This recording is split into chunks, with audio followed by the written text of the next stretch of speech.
तुम्हारे offer letter के पीछे एक केयरफुली डिज़ाइन ट्रैप है।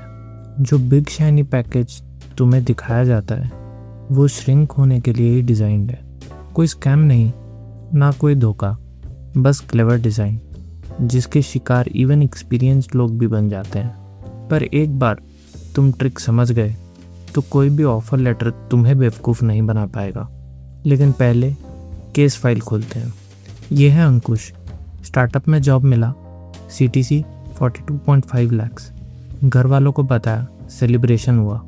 पहली सैलरी आई, बैंक में रफली 1 लाख, सिर्फ 1 लाख। धोखा हुआ? नहीं। मिस्टेक हुई? नहीं। तो फिर हुआ क्या? 42.5 लाख बड़ा नंबर लगता है, लेकिन ये लॉजिक 12 लाख के पैकेज में भी वही काम करता है।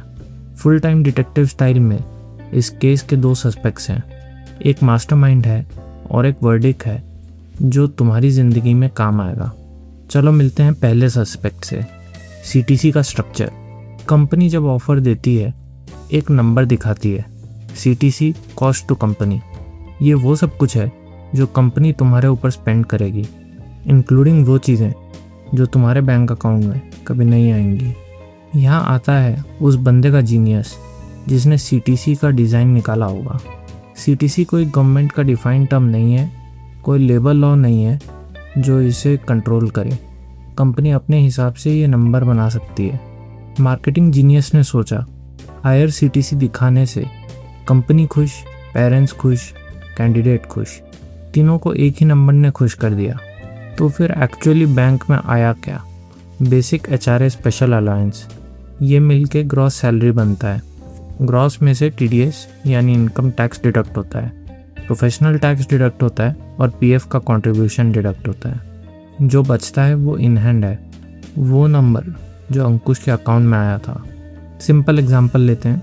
15 LPA का CTC, इन हैंड रफली 85 to 90,000 पर मंथ।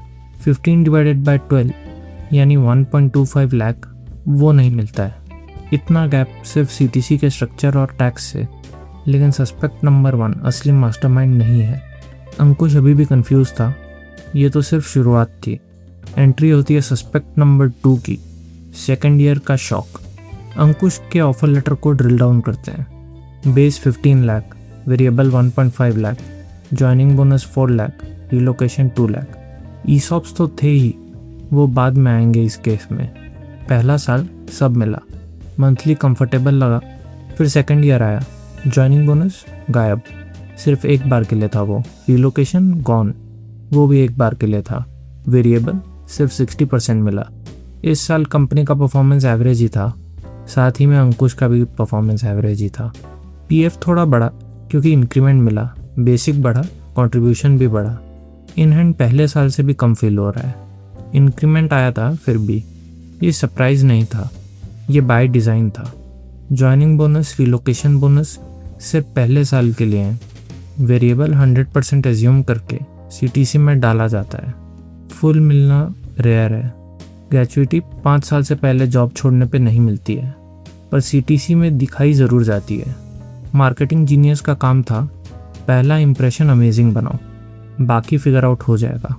जब तक अंकुश फिगर आउट कर रहा था तब तक में हम मार्केटिंग जीनियस का मास्टरपीस देखते हैं। मास्टरमाइंड इस पूरे खेल का था इक्विटी। अंकुश ने स्टार्टअप ज्वाइन किया था। ऑफर में लिखा था 20 लाख ESOPs। पहले समझते हैं ये कोई लिस्टेड कंपनी होती तो RSU मिलता, रेस्ट्रिक्टेड स्टॉक यूनिट्स, मतलब कंपनी के एक्चुअल शेयर्स 4 साल में धीरे धीरे अनलॉक होते। इसको कहते हैं वेस्टिंग। पहले साल कंपनी में रहना ज़रूरी है, इससे पहले अगर जॉब छोड़ी तो कुछ नहीं मिलेगा। इसको कहते हैं क्लिफ। 4 साल बाद सारे शेयर्स तुम्हारे, मार्केट वैल्यू के हिसाब से जैसे जैसे अनलॉक होता है उनको बेच सकते हो। रिस्क लो है, वैल्यू क्लियर है। लेकिन अंकुश स्टार्टअप में था तो उसे मिला ESOP यानी कि एम्प्लॉय स्टॉक ऑप्शन। ये शेयर नहीं होते हैं, ये ऑप्शन होता है शेयर खरीदने का एक फिक्स्ड प्राइस पे। इसको स्ट्राइक प्राइस कहते हैं। एक एग्जांपल से समझते हैं। 1000 ऑप्शंस, स्ट्राइक प्राइस 100। 4 साल बाद वेस्ट हुए, कंपनी की वैल्यू 500 पर शेयर हो गई। तुम 100 में खरीदो, 500 पे बेचो। 400 पर शेयर प्रॉफिट, साउंड्स इनक्रेडिबल। पर अगर कंपनी की वैल्यू 80 हो गई, तुम 100 में खरीदो और 80 में बेचोगे? कोई नहीं करेगा ऐसा। ऑप्शन वर्थलेस हो जाता है, ज़ीरो वैल्यू। जो चीज़ कई लोग नहीं जानते वो है कि ईसॉप्स ओपन मार्केट पे नहीं बिक सकते। सिर्फ 3 सिचुएशंस में वैल्यू मिलती है इनकी। कंपनी आईपीओ करे, अक्वायर हो जाए या बायबैक करे। इनमें से कुछ नहीं हुआ तो सीटीसी में 20 लाख दिखने वाले ईसॉप्स हाथ में ज़ीरो। अब अंकुश का फुल पिक्चर देखते हैं। सीटीसी था 42.5 लाख। ब्रेक डाउन करते हैं।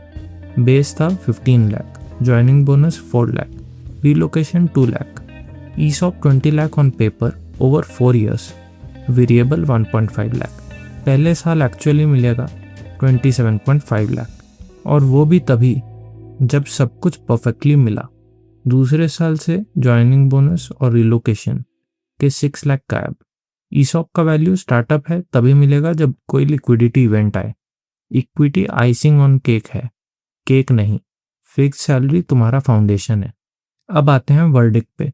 ऑफर को सही तरह इवैल्यूएट करो। तो अंकुश क्या कर सकता था और तुम क्या करोगे?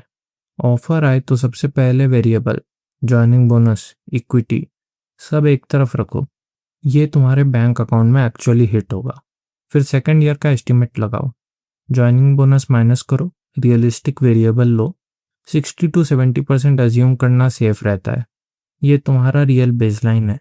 पहला साल फील गुड होता है, दूसरा साल रियलिटी दिखाता है। उसके बाद इक्विटी को अलग से देखो। आरएसयू है तो करंट मार्केट वैल्यू और वेस्टिंग शेड्यूल को देखो। पूरा 20 लाख नहीं, सिर्फ पहले साल का वेस्ट होने वाला अमाउंट काउंट करो। ईसॉप है तो एक ऑनेस्ट सवाल अपने आप से पूछ लो, क्या ये कंपनी रियलिस्टिकली आईपीओ करेगी या एक्वायर होने के आसार दिखते हैं तुम्हें? अगर जवाब अनसर्टन है तो अभी के लिए वैल्यू ज़ीरो मान लो। वेस्ट होने पर या एक्सरसाइज करने पर दोनों पे टैक्स लगेगा, उसको भी फैक्टर इन कर लो। तब कंपेयर करो कंपीटिंग ऑफर्स से। इंक्रीमेंट्स हमेशा फिक्स सैलरी पे होते हैं, सीटीसी पे नहीं। नेगोशिएशन भी फिक्स्ड इन हैंड पे करो। बाकी कंपोनेंट्स पे तभी आओ जब फिक्स्ड पे स्कोप ही ना बचे। इक्विटी आइसिंग है, केक नहीं। ये याद रहा तो भी सीटीसी नंबर तुम्हें कंफ्यूज नहीं कर पाएगा। अंकुश को धोखा नहीं मिला। उसने एक नंबर पढ़ा और अज्यूम कर लिया वही पूरी पिक्चर है। ऑफर लेटर में बहुत सारी लाइन होती हैं। मार्केटिंग जीनियस और बड़े बड़े टीम्स इसके पीछे लगे हैं। तुम्हें डिकोड करना है उन्हें। ये एक बार का काम है, पर हर जॉब स्विच में लाखों का फर्क पड़ता है। लाइक करो, सब्सक्राइब करो और देखते रहो फुल टाइम डिटेक्टिव।